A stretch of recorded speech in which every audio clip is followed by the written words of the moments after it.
Why choose a Sleep Number smart bed? Can I make my site softer? Can I make my site firmer? Can we sleep cooler? Sleep Number does that. Cools up to 8 times faster and lets you choose your ideal comfort on either side. Your Sleep Number setting. Enjoy personalized comfort for better sleep night after night. It's our Black Friday sale. Recharge this season with a bundle of cozy, soothing comfort. Now only $17.99 for our C2 mattress and base, plus free premium delivery. Prices higher in Alaska and Hawaii. Check it out at a Sleep Number store or sleepnumber.com today. I think I'm kind of like a, I think people like Mike because I'm kind of a unique kind of character. You just see how games and possessions how they mean more. I think the U.S. is going to all of win. Hello and welcome to another very special episode of Nothing But Respect. I'm joined by Patrick Redford. We have Trill Bro Dude and Sam Sheehan of the You Know Ball podcast. They're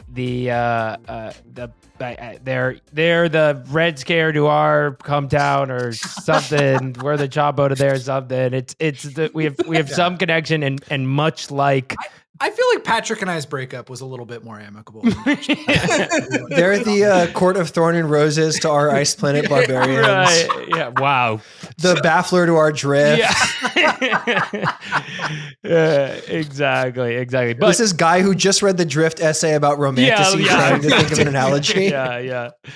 The freaking the goon cave to our whatever cat person gel cough. Yeah, to our cat person. All right, but to lead us in to everything, I wanted, much like this is gonna get serious. I'm so sorry. Like we've had some laughs, but like we do have to start in a somewhat somber note today. And much like those leftist podcasts that we just mentioned, they do a lot of reading emails, like reading court documents, reading emails, etc. And like a huge thing that's happened over the last few days, as probably everybody listening knows, is the Jeffrey Epstein email tranche has been released. And so I wanted to, Sam, if you don't mind going to the next page, I found this email that I feel like would be a useful kind of like epigraph for what we're doing here. I'm going to read it's from Steve Bannon to Jeffrey Epstein, and then Jeffrey Epstein responds to Steve Bannon. I'll read the Steve Bannon to Jeffrey Epstein. Sam, do you see the email? Can you? I'm opening the email right now. I believe it's on the second page. I appreciate that you asked Sam because he's a close personal friend of his. Yes. Well, it's also it's loosely, you'll see Sam's like the right person to read it. So I'll read the top. I'll be Steve, you be Jeff. So sounds good. Jeff, MBS is on for tomorrow, wants to discuss Libya, among other things spelled wrong. Will be good to get a read on him. That was October 22nd, 2017 at like 3 p.m. And then can you read October 22nd, 2017, 4:12 p.m. Jeffrey Epstein to Steve Bannon. Sounds good. By the way, I've been watching a lot of Iowa men's basketball this year, and Luka Garza is really sticking out to me. I feel like he could be smithing something in the NBA or overseas, possibly Israel, ? I asked their coach about him, and he told me that Luka is NBA bound. Says goal is to make the NBA and shoot 12,000 more practice shots than anyone else, likely with the Celtics. Also says he had invented a new kind of layup. Something called the Pinoy step. Very interesting. Talk soon, J.E. Wow, I had missed that one. That was one of the that was really deep in one of the tranches that was most recently released was that. So I mean, we obviously saw that the Luka Garza shooting 12,000 more practice shots than everybody else. This is why Sam pretended he didn't know who Luka Garza was when the Celtics signed him. I'm now realizing he wanted to distance himself from everything that was happening. I had to explain the lore, and now I understand why. Yeah, I got the tip, and I had to. We have his body double on the team in Hugo Gonzalez, so much like the body double that was killed inside the Manhattan Correctional Facility. So I will just say Keegan Murray doesn't really come up in here. Like Epstein must not have thought he was like sort of switchable at the next level, skeptical that he could take another leap as a 23-year-old rookie. Like, well, actually, did you see this thing that came out? This is now serious mode, where in like 2010, he was doing like sort of nascent sports blogging. Epstein? No. Yes, Epstein. Oh my God. This is like, I have here. Oh shit! Which Slack was this in? He was a BS pod listener. Yeah. He honestly might have been. He started probably if you were. I guess He was in the page 2 emails, like asking Bill.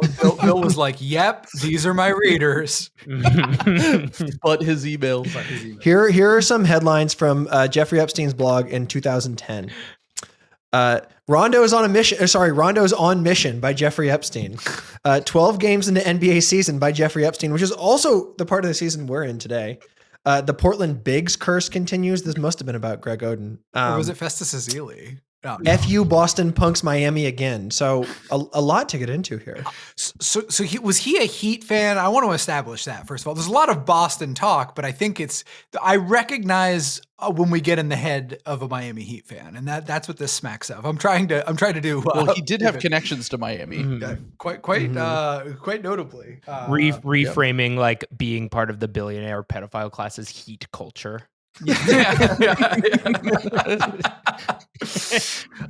I'm really interested to see. I think Jeff really did like kind of miss his calling. Because I do think that like he would have been. Did you just call him Jeff? Yeah, Jeff. Yeah, I told you they're personal guy. Yeah. Basis. Yeah, no, Jeff. Well, Jeff and I go way back. Luckily, none of mine came out because the emails I had with him, because he was a loyal Celtics blog reader back when I wrote for them. So it's good to see that I wasn't the only one he was talking to. So yeah, he also believed in RJ Hunter. True. He saw the steals, man. He knew. No, I bring up Luka Garza because so we have found ourselves, sometimes maybe these rabbit holes find us. We're going to actually have to do about 10 minutes on Luka Garza and his dad being involved in some very confusing stuff, which maybe me and Patrick can walk you guys through. But the Luka Garza shot 12,000 more practice shots than anybody else in the NBA. The Boston media mafia. This was a piece that was a beat writer, a Celtics beat writer. I should get her name because it's a great piece. Noah Dalzell. Yeah. Noah Dalzell. Yeah. The piece is I took a lovely profile of Garza. I don't want to shit on her writing. That's not even who I have an issue with. The brain trust turning this into it's Marcus Smart DPOY all over again. Like it is. We're hearing about Luka Garza shooting. He shoots he does the fucking Mikan drill. Anybody can shoot 20,000 more shots than anybody else if you only shoot layups. It's like the craziest misuse of data I have ever seen. I want everybody involved in the Luka Garza shoots more practice shots based on this fuck ass app called Noah, which I got smoked for Noah later. I've never seen spin like this. So every day at practice, is that what they're claiming? Yeah. The claim is that he does every day at practice. He's taking this amount of shots, and you're saying that it is literally just the mic drill. It's even crazier. The claim. Well, you know for a fact he's just shooting at the rim. I don't know necessarily, but the claim is that there is a league-wide app that 28 of the 30 teams in the NBA use that tracks every single practice shot that every player shoots in the entire NBA. And that among every single player, Luka Garza shot 12,000 more shots than the next most practice shooting player in all of the NBA. I'm going to go out on a limb and say one of the two teams that doesn't pay for it is the New Orleans Pelicans, because they are the brokest franchise in the history of professional sports. I think the Celtics are the other one. I think Celtics that's are the funniest the other part is the Celtics are one of the teams that don't do it. That's actually amazing. Yeah. So the Celtics, it has to be the Pelicans, just based on the fact that they will they wouldn't pay for Spotify Premium for their practice. They had the chance. I don't know if you guys have seen this on their promotions on their website, but they basically got rid. You know how like every team, you go to the schedule and it'll have a calendar of promotions. Oh, we always make fun of the Washington Wizards for doing like Lithuanian Heritage Night when Sabonis is in town. Kings have singles night this year. I want to. Yeah, sure. Whoa. Stuff like that. Yeah. I was gonna say, and I'm sure in New Orleans they have like Mardi Gras night and like all these different things. Apparently they, to cut costs, they just got rid of that this year. So you go on their website and it's just their schedule. Like they don't have marketing. They don't have promotions. They've literally just, they are basically cutting corners at every possible way to basically just barely function as an NBA franchise. I love the idea of them being in the middle of their death spiral. Like they've kind of righted the ship now, but like Willie Green still like presiding over practices, and they're getting up shots to like Marvin's room. And then it cuts out. It's like, with Granger, you can go ahead and get office supplies at any point in time, like just in the middle of the fuck, because they can't pay for like the premium version of the thing, and it is like it's Pandora, like they're just connected to Pandora, like doing the ads. Whatever app was popular at the time when they bought the team. It's Last FM radio is being used. We have some potential for someone who has like a somewhat embarrassing like targeted ad being played. So it's like Derek Queen is like running a 3-man weave with Jeremiah Fears, and all of a sudden it's like a booming voice, like the voice of God, like, for all adult diaper users, we have a special offer. I mean, God only knows what the Zion target is. I mean, I can tell you right now, it's the AI like fake girlfriend gooner like thing is absolutely what's being connected there. I have to say too, what is again, no disrespect to Noah, she does a great job carrying water. I mean, because that's what you have to do as a beat writer. Right. It's Celtics blog. Right. Yeah, I was gonna say anyone. That's just what you have to do as a beat writer. Like, sometimes I get a little annoyed with like beat writers for like, just carrying water and never like doing real reporting. And then I think about it and I'm like, okay, but like they can't do real reporting because like you are essentially, an arm of the state media. Like, like you're public relations. Yeah. So you essentially work in like public relations. Right. So, and it's like, do what you have to do, and she writes it well. But my first thought here was like, okay, so we're stealing Jimmy Butler valor. You know what I'm saying? This is the Jimmy Butler piece. Like you can't just control F and then switch out Luka Garza's name for Jimmy Butler. This is something that Miami would have floated like years ago, and that's how I know that like we really have entered the nobody wants to work anymore phase of things, because these articles aren't even being written about NBA stars anymore. It's being written about Luka Garza, man. Yeah. Well, you do learn that you very quickly that you are not immune to propaganda, when I always have shit on the Jimmy Butler propaganda machine for pushing out stuff like this. When Rachel Nichols is talking about how, he would call her at 3 a.m. for some reason. They're just talking at 3 a.m. I'm not going to speculate any further on that, but he would just, like responsible. Yeah. He would, communicate to her that he was so locked in and that he would do anything to win a title. I'm sure there was no sort of outside forces that caused him to, communicate with her that late at night. But Marvin's room is also playing for off Derek Queen's iPhone. Well, maybe someone was playing Marvin's room in this situation. I don't think it was one of those two. The reason I say this is because like whenever those articles came out, it drove me insane, because obviously he left the Sixers. I was really upset, all this. And then 2 years later, all the same articles are being written about Tyrese Maxey. And I was like, yep, that he deserves this. He works harder than everyone else. And if you want to be a better NBA player, just have his work ethic. It was always funny to me that Jimmy Butler was the guy, as if Jimmy Butler wasn't like, like a 6'8" Adonis. Like Chris Paul is the one who should be getting these articles, not Jimmy Butler. Like Jimmy Butler is like so naturally just like on third base. Well, it's funny being a quasi fan of a team that now has Jimmy Butler, because the Warriors are weaponizing all of Jimmy Butler's worst tendencies in this incredible way, where like he kind of takes the pressure off Draymond and the other guys by like also being a slight malcontent who's like too concerned with his own public image. And then 100% of the time Steph is off the court, Jimmy is like trying to draw a foul and taking his free throws as slow as possible to make sure Steph can rest his knees. Like his job is literally just to like be a shield. It's kind of fun. Yeah. Killing time in the name of the Well, in the name of protecting everything. I do have to say, like, to kind of go back to the Boston media mafia, I did not think this is where you guys were going to go, because there's a more egregious example of Boston media mafia control out there right now. Oh, tell me, and then I want to tell you about Luka Garza's dad. Oh, okay. Yeah. We'll go back to Luka Garza's dad, but I'm surprised.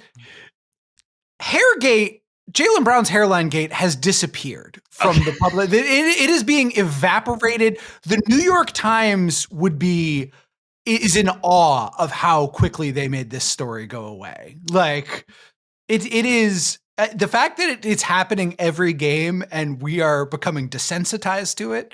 But isn't that kind of just a product of the modern media cycle, where like 2 days ago we're getting pieces of information coming out that like the current sitting president might have blown another president, and this is more important. 2 days later, we're not even talking about it. Yeah, this is more important. Like, well, I guess Sam, what's like the second thing that happens? It's like, okay, Jaylen Brown's fake hair is rubbing off on people. Yes. Like, yes. Well, what are you supposed like? If you write that once, what's the second story? What's the follow up? Like, do you just call people who make the hairspray and like interview them? Well, first of all, you need to bring in Carlos Boozer as a special, like a special envoy. You know, his son is obviously doing very well. We need him to weigh in on this as a pioneer in hairline technologies. I don't think you could get LeBron on record, but you could probably get him to like sort of like some of the Biden administration like discontents, like a sort of off the record, like weighing in, like something like that. Jaylen did try to get LeBron on the record. Yeah. He called him on. That's true. Which he didn't pick up. Did get Damon Jones to go state's witness. I do like that Jaylen Brown's seemingly what he does on his stream is call other NBA players and no one picks up, which is pretty awesome. Yeah. Well, so wait, I actually want to talk through the logistics of this BMM manipulation tech, because I thought the whole thing was that Jaylen Brown shaved his head on stream.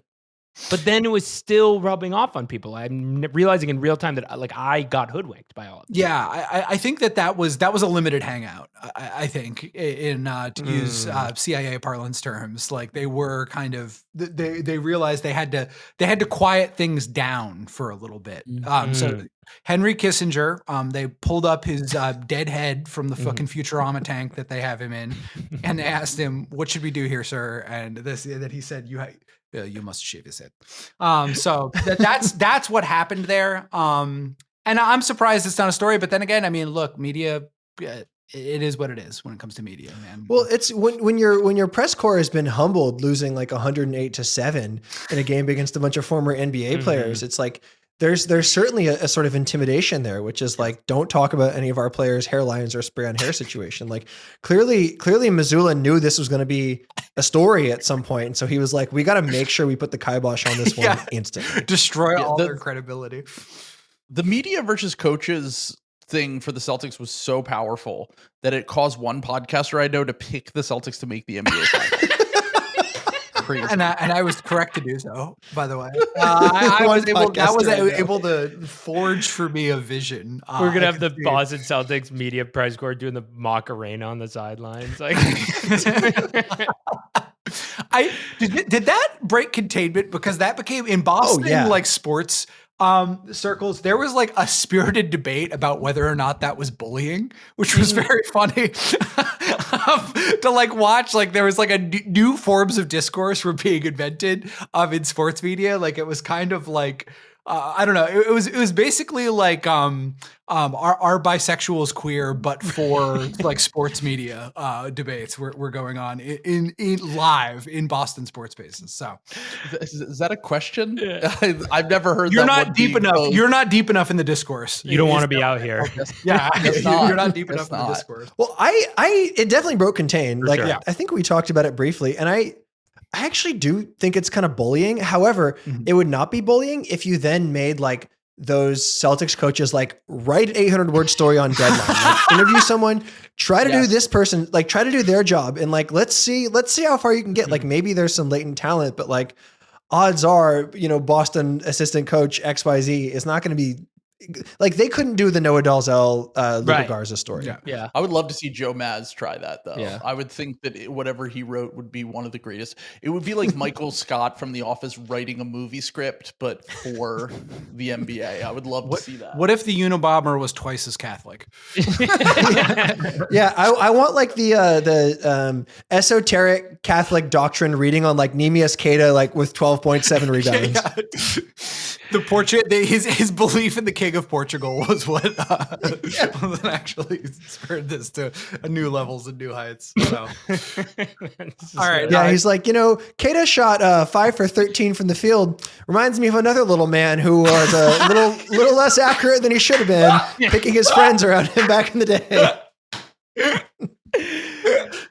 Oh, man. Oh, by the way, YKB tax. I apologize. You wanted to talk about Luka Garza's dad, and we were 20 minutes in. I apologize. No, that's okay. So again, I don't think any Boston Celtics blog feature would reasonably include this anecdote that I am talking about. So I don't fault Noah for not including this. Yeah. And Patrick, so I Googled like Luka Garza's dad because his dad is a part of this piece, and then also has a strange company, but not nothing seemingly untoward, just sort of bizarre. It's like a company that helps businesses sell stuff better with using a guru, using like a literal spiritual guru. So like not like what I would probably want to. So 85% of the American economy. Right, exactly. Yeah. So yeah, not again, like ultimately none of my business. But in the process of Googling it, I was like, I saw a 2003 article for a guy named Frank Garza who went to jail, or like a 2009. And I was like, oh, it can't be the same Frank Garza. And so I like I discarded it. And then a couple hours later, Patrick was like, I'm pretty sure Luka Garza's dad like went to jail. And then so I reopened the case, and he did go to jail. And that's okay. You can go to jail and come back and have your son be in the NBA. It also like, I don't also even like securities fraud, victimless crime. Right. Yeah. One of the most ethical crimes that you can commit. What the main thing I want to leave you guys with around this is it does seem like Luka Garza's dad was involved in the kind of Silicon Valley 1.0, like internet 1.0, pets.com boom. And then in the fallout of that, defrauded a bunch of people, allegedly. Mm-hmm. I'm going to read an excerpt of a SF Gate article investigating some of the many dealings that Luka Garza's dad was involved in. Let's go. In the summer of 1998, Geddes and Garza headed for Trieste on northern Italy's Adriatic coast. They were there to spearhead a visionary plan to transform Trieste into a, quote, fully functioning digital city. Business partners were courted, including Telecom Italia, more on them later, which tore up the city's streets to lay fiber optic cables. The plan envisioned a high-speed internet access with video phones in every home and an in-town multimedia-enhanced sports arena. This is like when Akon was gonna build that city in Senegal. It is like yeah. They wanted to all of this, of course, exploded in their faces, and they went home with no money. One of the collaborators on this deal, instead of paying him a salary, they were like, "It's all good. We will pay your mortgage." He agreed to that deal. They did not pay his mortgage, and the house got like, taken or whatever. Telecom Italia, about 10 years later, would be involved in the largest state and mafia scandal in Italy, basically Italian history, where the mafia was like taking. That's a really high bar. It's very competitive, in Italy. Man. Yeah. Being in the West, like, they were It's being in the 2000s West. Yeah. So I mean, everyone knows Trenitalia National Rail Network was a problem when it came to involvement with the five families. I actually, when you said his name was Frank Garza, I'm like, that sounds like a mobster who went into witness protection, and they were like, just call him Frank Garza. Like, it's far enough away. It's also just generic mob witness protection name. It's also fucking killing me that he. Because on its face, the project actually does kind of make sense. Like for 2003, it did actually have like kind of a cogent, coherent, like vision for the future. Right. But it is very funny that he did the Lyle Landley like version of it. Like, we'll put iPhones in everything. I, meaning me, phone, meaning talk. Like, and he was correct, but also grifting at the same time is like a very funny thing to do. He should rebrand himself as like a Yimby who was martyred for trying to build too much housing and improve people's lives. He was like, the people of Trieste, I was trying to bring them fiber optic cables. I was trying to put that shit in their backyard, but then the NIMBY Italian state said I was too involved with the mafia. And so they cut my knees out from under me. It's like the Fire Fest guy coming back and trying to do another one every 6 months. You could I had the right idea. Fiber optic, there was not enough capacity for fiber optic cable. Like, he probably has a leg to stand on. Like, look at how much better the internet speeds got after that. The supply went up. He was cooking. Yeah, he wasn't wrong. Just soon, early, much like having a slow-footed plotting center of the sun. It's just, I was going to say 15 years from now, when the whole league is just 5 centers, when we completely revert back to how it used to be. It's Jokic ball, yeah. Can I also say this about Luka Garza? And maybe this is a testament to Frank Garza and the fact that he was plugged in with like tech. Luka was built in the Skyrim character creator. Like, there is like no like he has the most fucking cutscene your player character, like you're playing Baldur's Gate 3 and it suddenly cuts to your character and he like is kind of, there's an uncanny valley aspect to him and his face. It's like he shouldn't be there. And it feels like Frank might have built him in such a mold. I totally agree. And I have to Harry's very first point at the start of this, I will note that Luka Garza is shooting a career high at the rim this year. Let's go. Something's working. Listen, all jokes aside, I love Luka Garza. Big Ten Player of the Year, good in my book. I love every Big Ten Player of the Year forever. I'm like, dude, NBA. That's right. Jared Solinger, get your ass on. Yeah. Sam's other boy, Jared Solinger. Johnny Davis, a long list of heroes that have won that title. Robbie Hummel, probably. I wrote one of the most upsetting, and you can probably still find it on Reddit in like 2013. I wrote one of a Unabomber ass manifesto about how Jared Sullinger, on average, would make 1.2 All-Star games in his career. And I backed this up with math. Did not pan out, but maybe Luka Garza's taken the baton, you know? yeah, maybe. Yeah. Wait, before we move on to Sixers Corner, how does one make 20% of an All-Star game? Well, that was like on average. It was like, he would. What are you averaging? Is my question. Like, it's baffling math. Are you simulating his career like 6 times, and you're like, he makes the All-Star game in 7? Like, I'd say I was doing like Dean on draft style math, meaning like not really now math at all, but like, just sort of. He was trying to solve data. Vibes. Yeah. Vibes based analysis. Again, I was an alcoholic. Do we know what team hired Dean? The Raptors. The Raptors? Yeah. The Raptors who are currently cooking. Really well. By the way, 2 of the big moves this offseason, Colin Murray-Boyles in the draft and signing of Mamu. I can guarantee you that Dean had a little bit of say in those things based on what we know about his history of the players that he likes. And both of them have been cooking. So everyone get 6'9" right now. There you go. Yeah. There you go. 6'9", move over 6'7". Yeah, there we go. By the way, I do just want to point out, Sam might have been correct. Jared Solinger did just win MVP in the Chinese Basketball Association last year. Is that worth 1.2 NBA All-Star games? It's impossible to say. Well, it's at least 0.7. If you're pitching forward, yeah. If you're considering that this is the Chinese century and these were 20% in the Chinese century. Exactly. Yeah. Winning an All-Star, yeah. Parles-tu français? Hablas español? Parli italiano? If you've used Babbel, you would. Babbel's conversation-based techniques teaches you useful words and phrases to get you speaking quickly about the things you actually talk about in the real world. With lessons handcrafted by over 200 language experts and voiced by real native speakers, Babbel is like having a private tutor in your pocket. Start speaking with Babbel today. Get up to 55% off your Babbel subscription right now at babbel.com/Wondery. Spelled BABBEL.com/Wondery. Rules and restrictions may apply.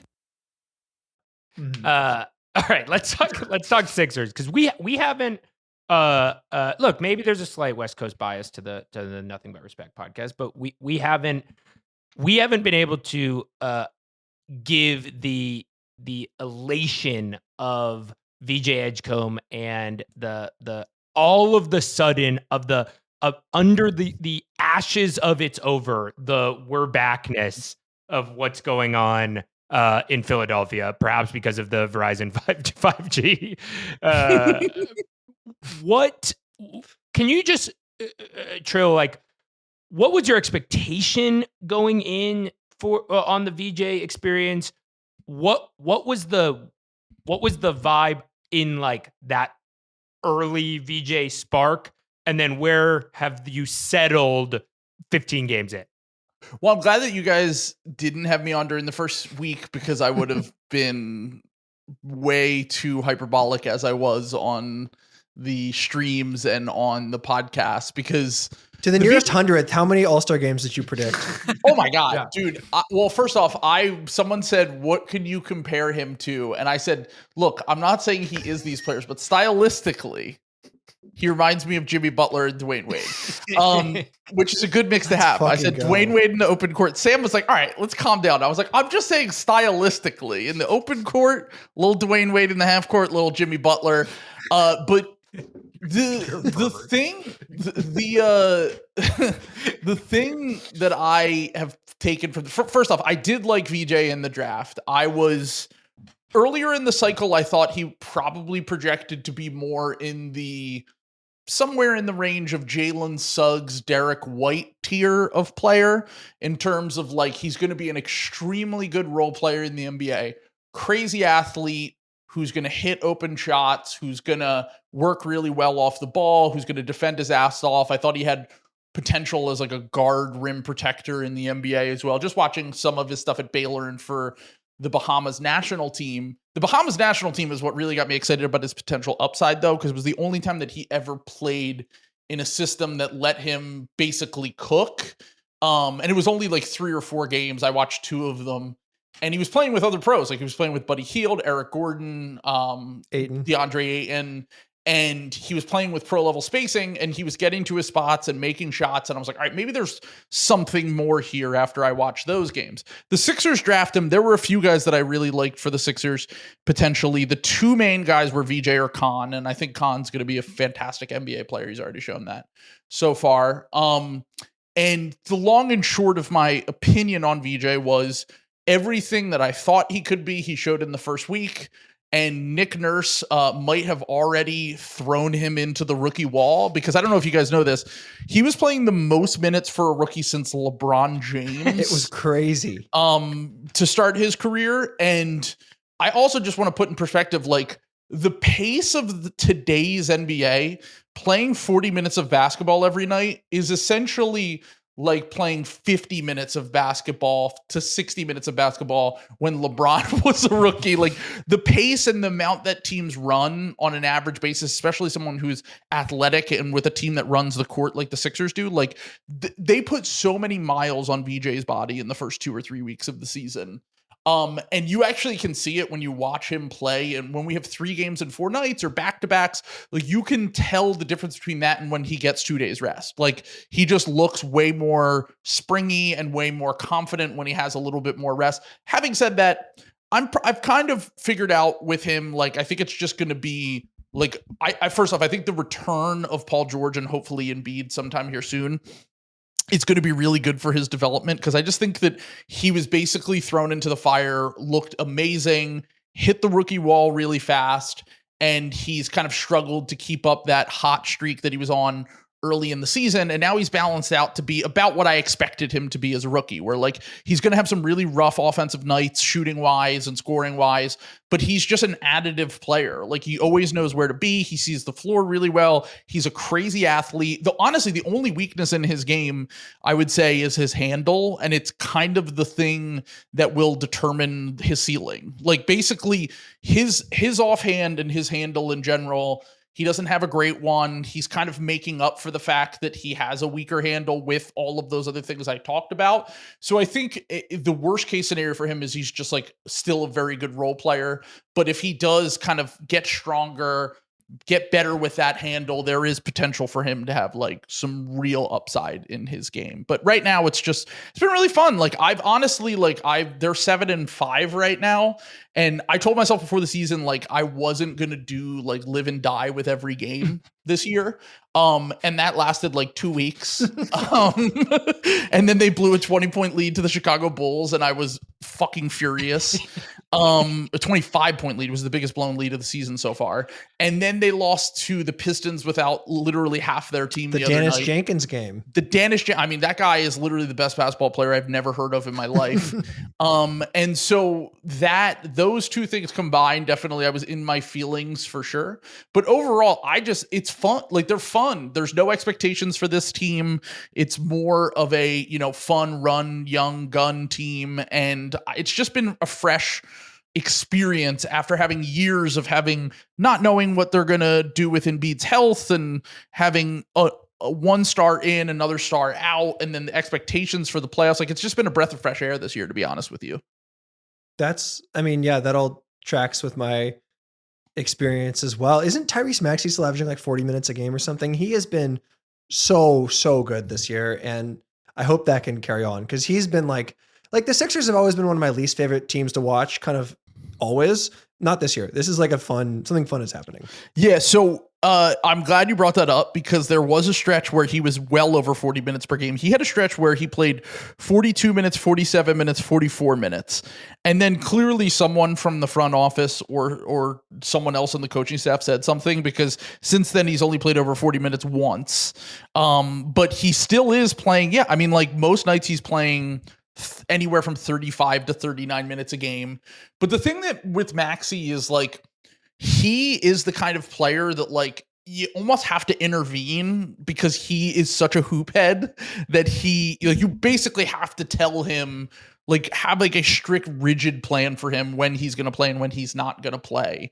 Cause he kind of will just run himself into the ground. Honestly, I would say it's both a strength and a weakness of his. Like last year he had this injury because a lot of people, he had a really slow start last year when the team was a mess.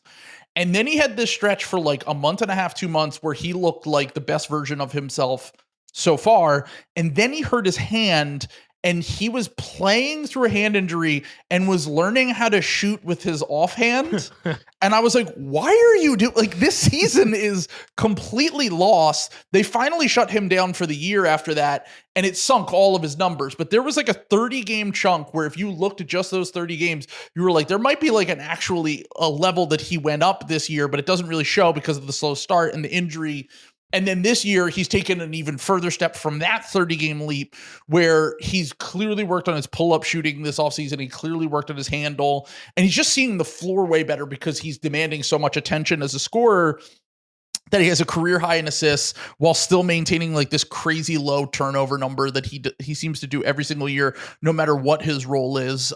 There are a lot of players that it's like Lauri Markkanen doesn't turn the ball over. And it's like, yeah, Lauri Markkanen doesn't dribble or pass. So like what chances is Lauri Markkanen going to get to turn the basketball? Like the guys like SGA and Maxey, the value of them is like, you can run most of your offense through players like that. And they're not turning the ball over and getting teams easy looks on the other end.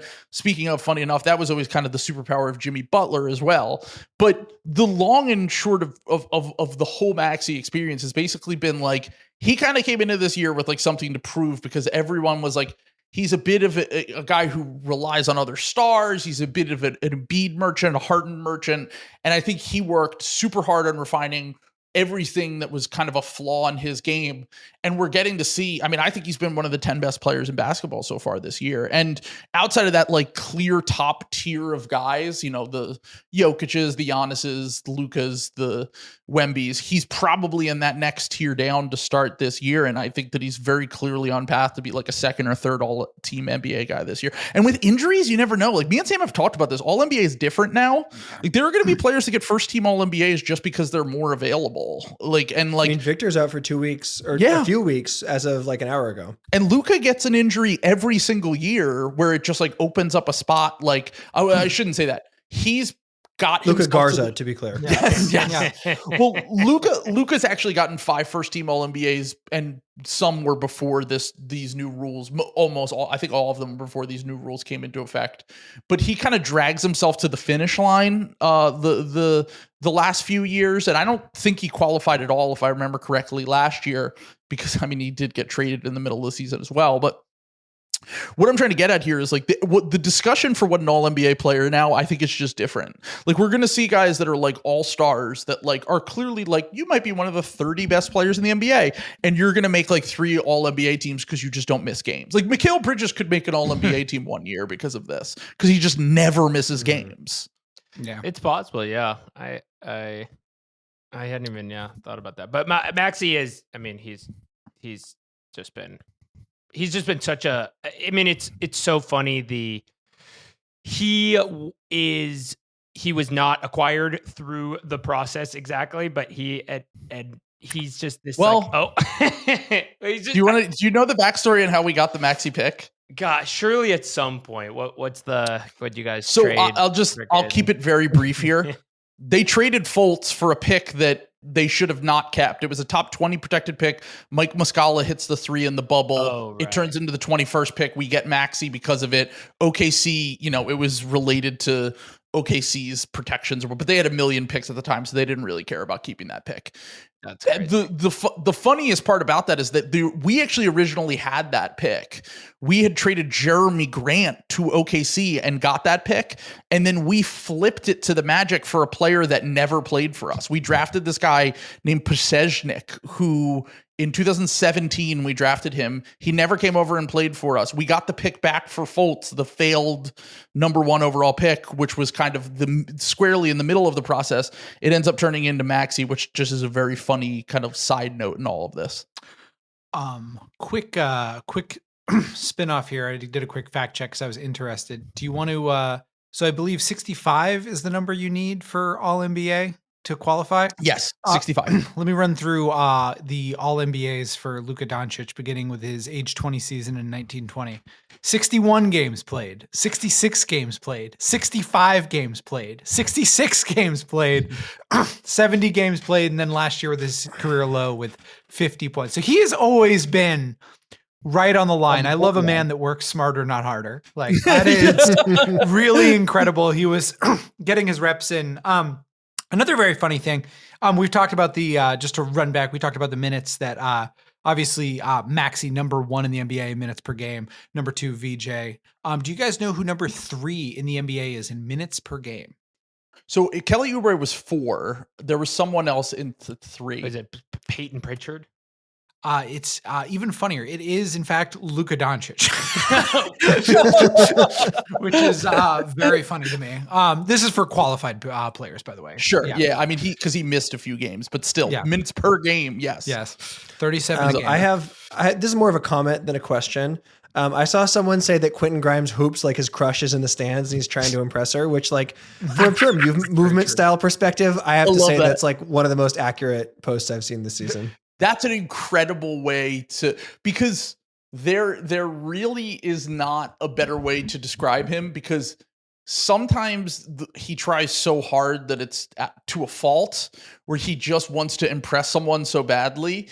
And he's a very, very boomer bust player, mainly because, very similar to VJ, he is a better handle than VJ, but he has a very limited like skill set with his handle. Like he can either get to his spots, get to a pull-up, or he's turning the ball over. Those are like the 3 pure outcomes with Quentin Grimes. But I will say, the funny thing about Quentin Grimes that I didn't really expect is that like He's actually like a weird mix of hooper and basketball player in that like he can have these games like he did during his the Quinsanity, we called it, at the end of last season in Mickey Mouse March, where he is scoring 45 points because he gets hot on pull-up jumpers and he can't be stopped. And then he also has this weird, because he played at Houston for Calvin Sampson, so he was a hooper originally. Like he was a top high school basketball recruit. He was projected when he went to Kansas originally. He was someone who was projected to be like an on-ball guy who would run offense. And then he went to Houston and they taught him like the fundamentals of basketball and defense.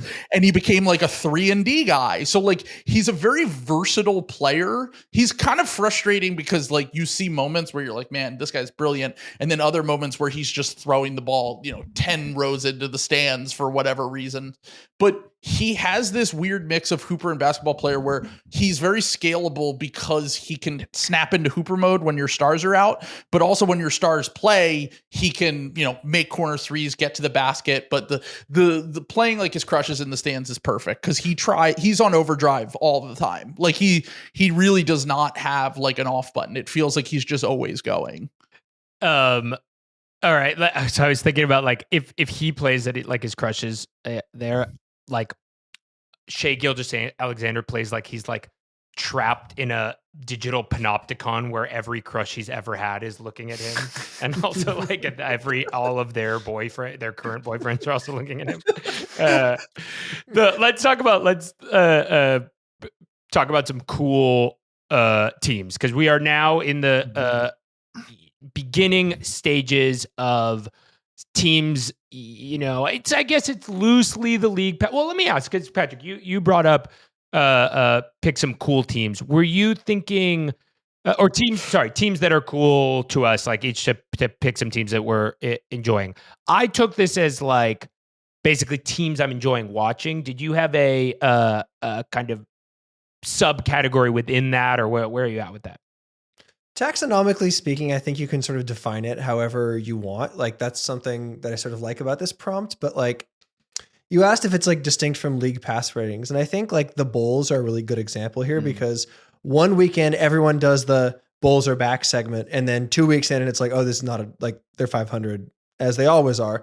And I think this is like far enough into the season where the stuff that's happening is like starting to feel a little more real. Yes. And obviously you can sort of tell like who the contenders are. And then there's this like huge group of teams in the West that are just like pure ass. And so I'm just sort of interested in like, as the longer narrative, like the narratives that will actually matter are starting to gestate now, like which teams do we think are like cool or interesting in like some way? By the way, this was a really hard exercise this year. I thought this would be, I had this thought while watching, Rockets Magic yesterday, and just thinking like, man, the Rockets are cool. Mm-hmm. And then thinking surely there have to be like 5 or 6 other teams who fall into the same bucket. And it's like, it's kind of, I had sort of a tough time. I'm glad you kind of drew up the text. We have had something similar to this exercise on like a player, more granular level, where we define it as the cool zone. In terms of like narrative, this is more of a narrative exercise, just in terms of like narratively speaking, who gets the benefit of the doubt and who does not. For example, I think the quintessential cool zone player right now is Jalen Brunson. Where now look, he's had a little bit of backlash over the last year since the Knicks started being good. Yeah. He might be moving out of the cool zone, but a year ago he was like squarely in the middle of the cool zone because it was like fun story, New York City, no expectations for him, and he kind of becomes this amazing player, but he doesn't have the expectations of like an MVP. For example, like Joel Embiid always is known as like a choker in the playoffs, right? Like, so he has these expectations. He can never be in the cool zone because when you have those expectations, it's almost impossible to be in the cool zone. But if you're somewhere in the 5 to 15 range in terms of best players in the NBA, there's this group of players that like Jimmy Butler was the king of the cool zone at one point, where it's like Jimmy doesn't have to try at all in the regular season and no one gives a fuck. But if he gets to the playoffs and he turns into playoff Jimmy, everyone loves playoff Jimmy, right? And it becomes Anthony Edwards is like probably the god of the cool zone now, right. Where it's like the expectations for him aren't quite on the same level as they are for like Wemby or Giannis or whoever is, just ahead of him, but they're also not like the guys behind him where they don't get enough credit for their own team success and like personal success. And that is how I interpreted the exercise. Is I wanted to, because this is how I've always kind of gotten away with watching less basketball. That I have less time, so I watch less basketball, and I'm able to read the tea leaves via media. So I see myself as more of a media whisperer than an NBA whisperer, and you can. Usually in the bird intestines of any NBA media profile, you can usually sort of scry what is actually going on. And that's kind of how I interpreted this to find out who's ascendant in terms of cool zone on a team, a macro level is kind of. That's a perfect interpretation. Yes. Harry, did you have how did you, I maybe I should have been more specific in the prompt, but I think actually in the future, I'm going to be much more vague. Just like if a guest comes on, I'm going to be like, think of 3 to 6 players who share something. No, we just do see what they think. We do this a lot where we're just like, leave it up to you. I want to let you cook on this, it's like, I want your interpretation on what it means to be cool, as opposed to just like fitting into our box. Exactly. I went less kind of like which are the more compelling high stakes narratives, just because I feel like we're always talking about that. So I was like, okay, what's another one? I went, and it's actually funny. We can't do 20 minutes on this right now, but like there was a long NBA moral panic around the homogenization of style in the NBA. Yeah. And that just, it really, it doesn't feel, I don't think we're there. Like, I don't think there's a serious homogenization of style. I do think there is in the dregs of an NBA season, if you catch the wrong string of like second quarters and, back-to-backs and whatever, it can blend together into like, oh, there's not enough compelling idiosyncratic players out on the court on a given night that are like doing something. But that's just a product of watching 150 games in a season and not watching like your team play every week or whatever. Mm-hmm. So with that being said, like I kind of was going for what are the teams that are doing something on the court that is feeling especially compelling to me. The Rockets fit that just because I like their kind of whole universe, and then because they're rebounding the most misses of their own. Their entire offense is just throw the ball at the basket and we'll get an offensive rebound and create an extra possession. They're rebounding 45% of their own misses right now. Apparently, it's like by far the most. I think that's when Şengün and Steven Adams are on the court, to be clear. But those guys play like big minutes. That's crazy. What they basically completely reversed everything we've thought about like spacing and shooting. And they've kind of just taken it to the extreme. We've started to see it over the last few years anyway. We're talking about gravitas. We're talking about culture. We're talking about the NBA dream. They are the heir apparent to Kobe Bryant.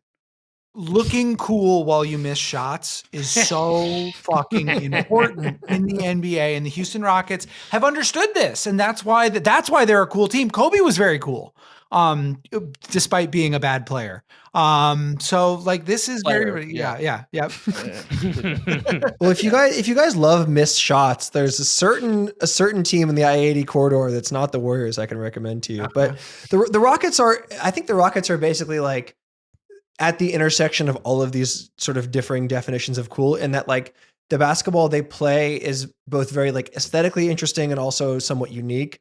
And they have this like sort of compelling national narrative, but also like they are not the Thunder and the Nuggets. Like everyone's talking about how good the top 2 in the West is, but then you look at like any advanced stat or just watch them play for one quarter and you're like, that team's awesome. Like they're so good. I think they're third in net rating right now. Like in addition to being third in the West, like they're kicking ass. I think it's because of the fact that it's like a rock fight. Like their style of basketball is so, it's very funny that they have Kevin Durant on their team, because Kevin Durant is one of the most like aesthetically pleasing basketball players to watch in the history of the game. And they put him on this. And one of the reasons why we were both me and Sam were both very high on the Rockets originally. And then Fred VanVleet got hurt and we were like, well, how do they make up for losing like their only functional guard. They're gonna get more evil, and it's apparently awesome. they're gonna algorithm ball it. And the thing that is funny about that is like they have Kevin Durant, who's one of the most aesthetically pleasing players of all time to watch, and then you add in the fact that basically the reason why we were high on them was like, all right, KD didn't work with the Suns, right? And the reason why KD didn't work with the Suns is they were just like, all right, what if the two other best players on the team were just like a different version of Kevin Durant, but smaller, and then one is much shittier. And they and they take up, by the way, those three guys take up the entire salary cap, so we only have money to pay like Grayson Allen and the corpse of Royce O'Neal. And actually, Royce O'Neal's had a nice little bounce back season. But my point on this whole thing was like the reason why the Rockets function well and why they're a good team is because it's like you have one of the greatest tough shot makers of all time who can do what he did against Orlando last night, but also you have everything that all he wants to do is show up and get buckets now. That's all Kevin Durant does. You look at like every single like he doesn't rebound as well anymore. He doesn't protect the rim as well anymore. He doesn't, whatever it is, his handle isn't as good, but he still figures out a way to get to his spots and get buckets. And everyone else on the rest of the team does the dirty work. And that's just perfect for where he's at in his stage of his career. Well, and I think that macro, that's what we're really talking about. That I think that does sort of encapsulate what we're talking about, the soul of the Houston Rockets and what is also driving this, because we love a good ascendant young team, right? Like that is something everybody likes, especially someone like Amen Thompson, who's very cool. Şengün is like, everyone's kind of squinting, like, is this Jokic? Is it not Jokic? Everyone's kind of trying to figure out how good he is. It's all the markings we know of a good team. But then you also have the tortured soul of Kevin Durant being injected into a situation that is perfect for him. And sort of the underlying theme here is, will Kevin Durant be happy this time? is sort of the, like, the narrative portion of this too that I think makes this interesting, because I think in addition to when we're talking about cool, and we'll get there with like some of the other teams we bring up, I think you not only need to be playing an interesting style of basketball, you also need to have some sort of compelling narrative, sort of arcing whatever is going on. And I think that Kevin Durant's journey, his sort of permanent place in melancholia, like he is a fucking like Linklater protagonist, in that like we've sort of watched him over the years sort of become like some sort of malcontent, but he's also like a good poster, and it's like the whimsy has been beaten out of him, and like now he's being blamed for all of these failures, like, and it's like, is him fleeing the Scorsese movie that was the Phoenix Suns and their like ownership, is that a whole thing? So that's just another reason why they're so compelling, like to say nothing of like Ime Udoka and like kind of like his own embattled history and everything. So I think the Rockets are just very compelling in general, and very like, and that is cool. Compelling is cool, I would argue. Trill, I'm glad you brought up the Magic game last night, because it was the perfect display of like the fuck shit that's going on with the Houston Rockets. They down the stretch, basically like everything good and everything bad about the Rockets was on display. It was amazing. The some of the clutch buckets was like a patented, we've seen it 10,000 times, Kevin Durant, a 15-footer. We saw waves off the screen. Yes, waves off the screen, 3 dribbles, everybody knows what he's doing, and it just goes right in. You see an incredible sideline out of bounds lob play drawn up for Amen Thompson that gets turned into a by the way, wide open. They drew it up perfectly. He was under the basket. That again gets turned into a Magic turnover because you have your Turkish center passing the ball in instead of a point guard.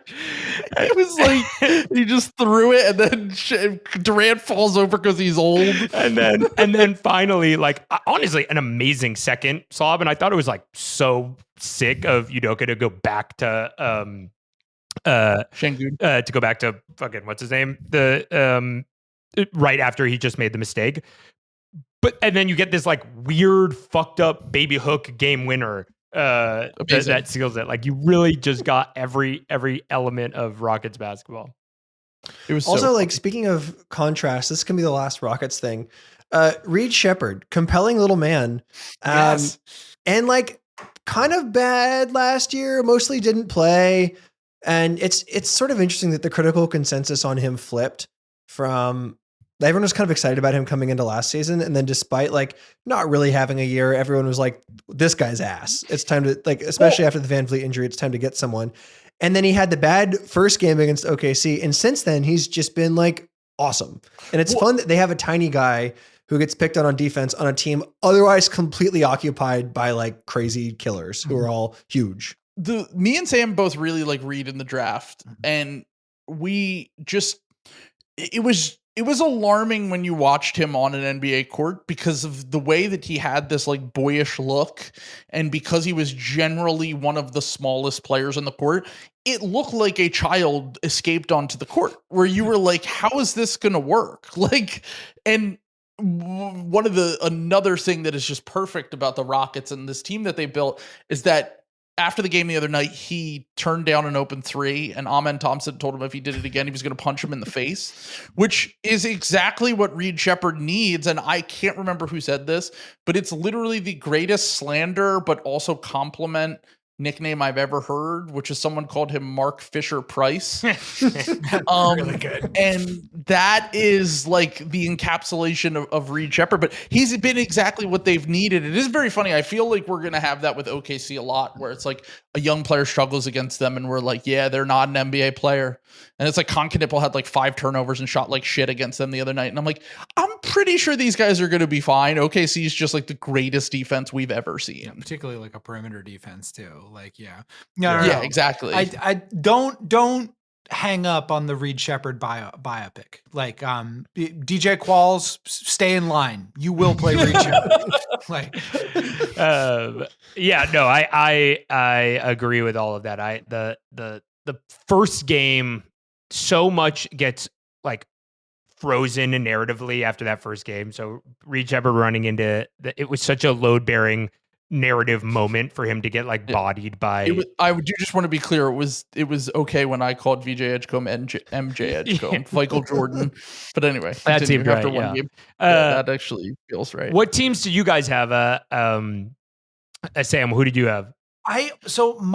This one might be a little easy, particularly given their spot at the top, but I really do think that the Detroit Pistons are ascendant in coolness right now. Yeah. In a lot of different ways. These were my guys too, so we can double up. Oh, okay. So I just think like they're in the exact right spot just in terms of like where they are in their team building process, where this is like where you are kind of playing with like house money.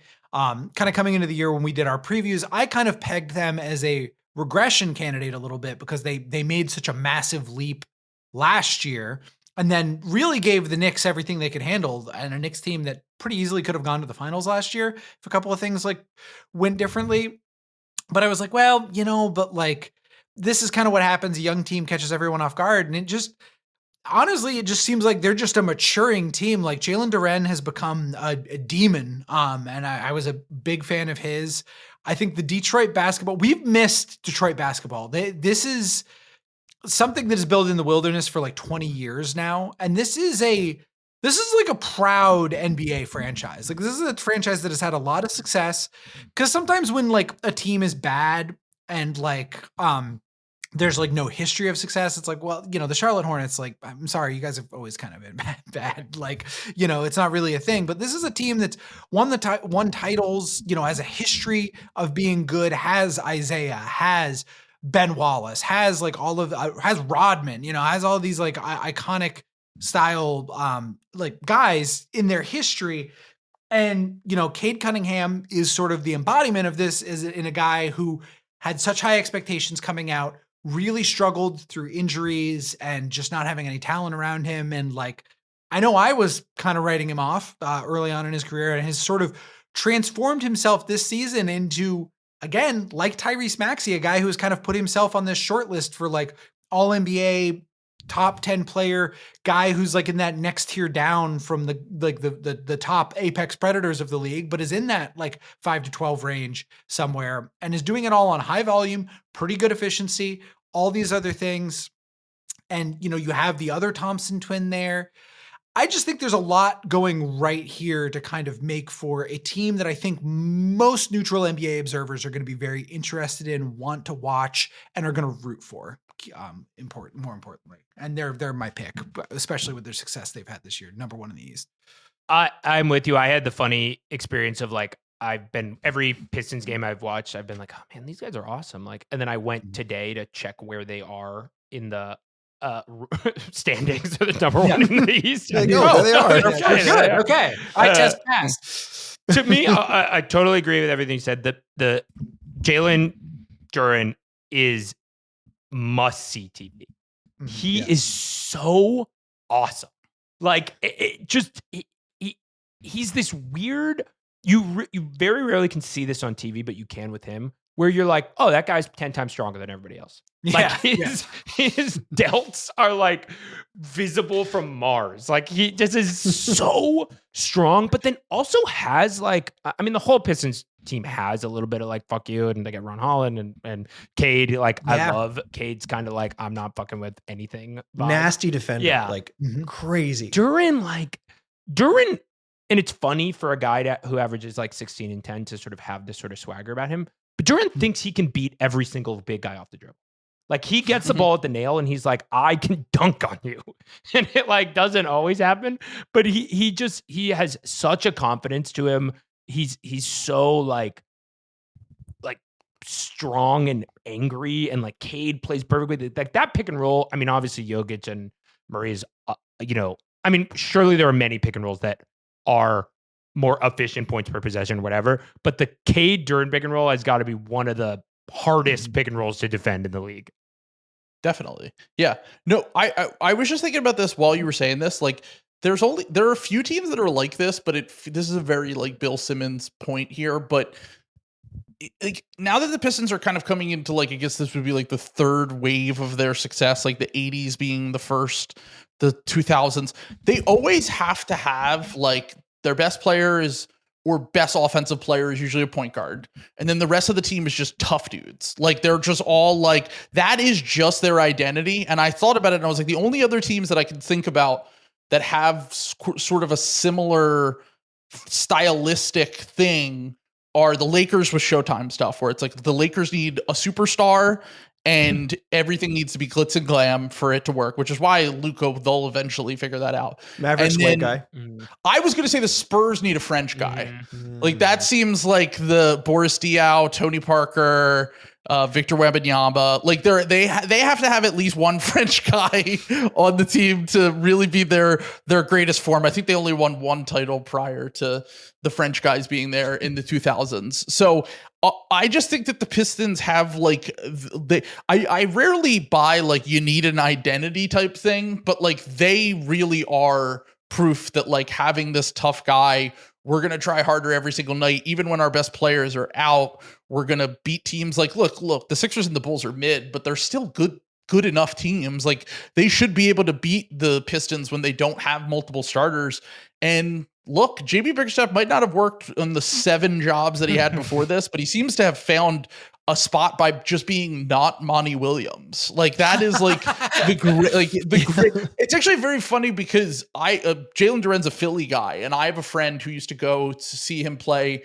I think he went to Roman Catholic here, and he would go see him play, and he was like, oh yeah, he's an amazing talent. The coach has no idea how to use him. And then he went to Memphis, and Penny Hardaway was his coach, and he was like, yeah, he's a great talent. His coach has no idea how to use him. And then he got drafted to the Pistons, and he just had years of it. And then finally he got a coach and a teammate that knows exactly how to use him, and he's going to like make the All-Star team this year. So it's incredible to see that he's kind of found his footing. And by the way, if I remember correctly, I think he just turned 22. He's so young. He's so young. Every time we look up his age on the podcast, we're like, oh fuck, right, he was 18 on draft night. So he's one of the rare players that is much younger than you actually think. Yeah, it says here he's 15, turned 16 next week. So. Yeah, there you go. Perfect. Yeah. Harry, I'm really happy you brought up Ron Holland, because Pistons fan, frequent NBR guest, Maitri Anantharaman, big Pistons head, and always talks about how much she loves Psycho Ron.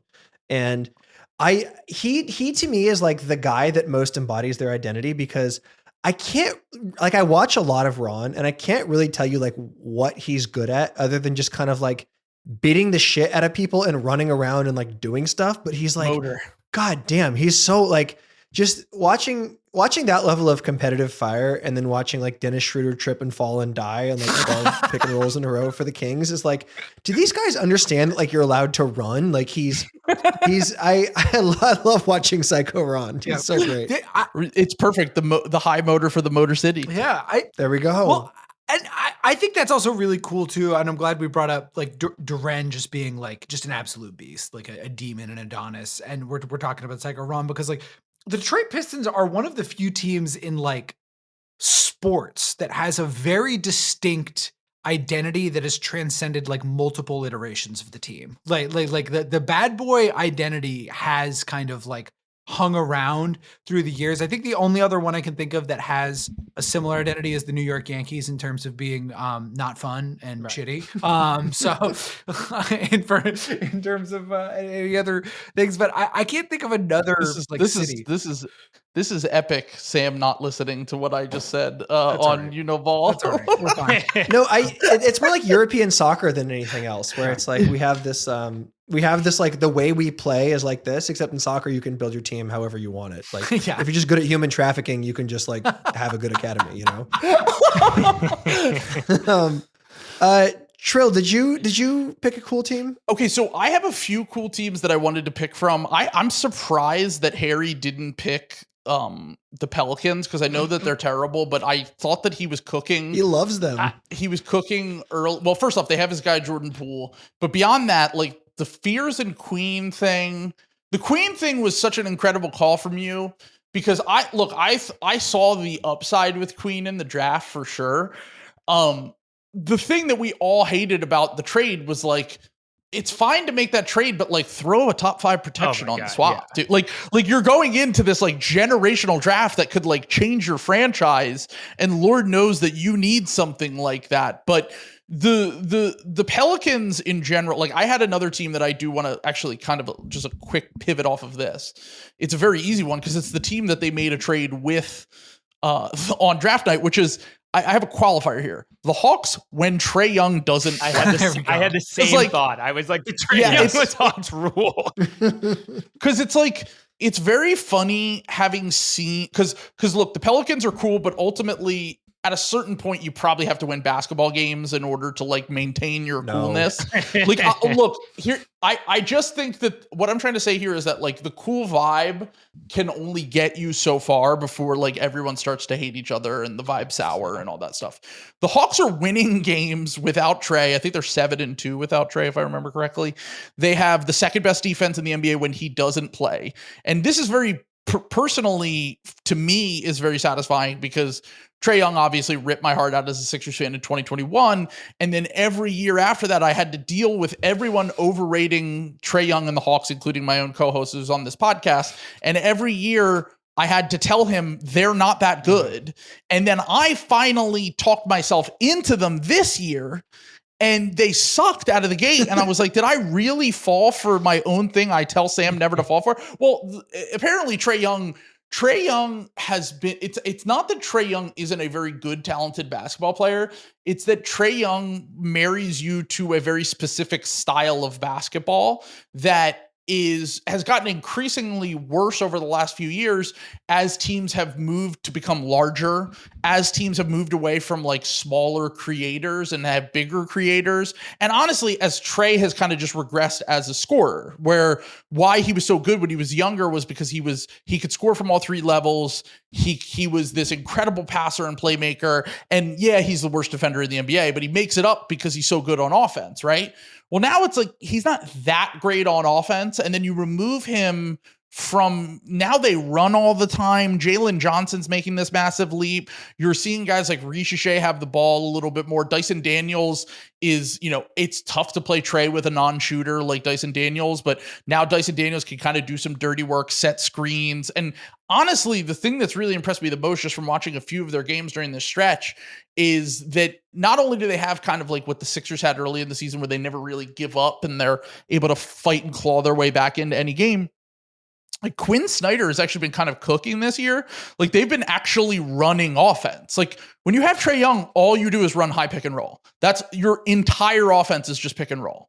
And when you have all of these other guys, you can let the coach cook a little bit more, come up with creative sets. And now look, they're not going to have the best offense in the NBA, but it is much more entertaining to watch when it's all these guys who can kind of handle the ball. Okongwu has become this like explosive offensive player, even though he was projected to be a defensive guy coming out of college. Like they're just a really cool, fun, weird team that has a bunch of funky, fun players.